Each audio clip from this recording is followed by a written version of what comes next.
This is a world scarred in part by hatred.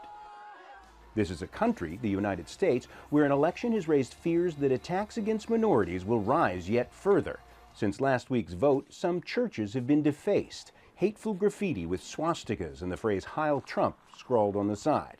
There's been post-election verbal bullying, too. Children at this school in Michigan chant "Build a Wall," echoing Trump's call to keep Mexicans out of the U.S. You definitely saw greater visibility of cyberbullying from the conservative crowd.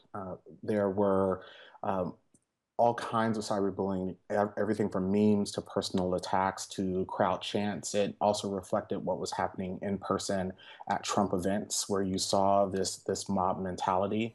But now, more than ever, there's one place in particular where hatred seems to be increasingly concentrated, and there's pressure for that to end. In the relative anonymity of the internet, cyberbullying is on the rise.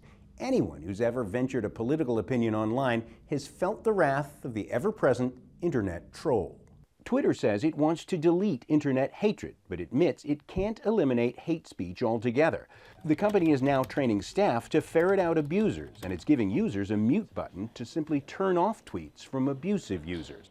On Twitter's official blog, the company said, "The amount of abuse, bullying, and harassment we've seen across the internet has risen sharply over the past few years. In the worst cases, this type of conduct threatens human dignity, which we should all stand together to protect." Incoming First Lady Melania Trump says she'll make cyberbullying a signature issue.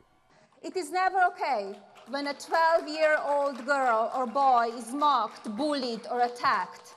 It is terrible when that happens on the playground, and it is absolutely unacceptable when it's done by someone with no name hiding on the internet. Her husband has often been accused of cyberbullying himself, against comedian Rosie O'Donnell, against Fox's Megyn Kelly, and others.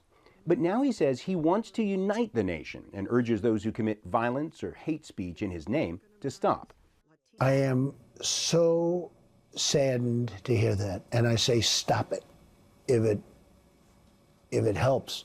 I will say this, and I'll say it right to the camera: stop it. While you can still say anything you want on many street corners, on the privately owned platforms of the internet, companies like Twitter say they at least hope to mute the worst of it. John Hendren, Al Jazeera.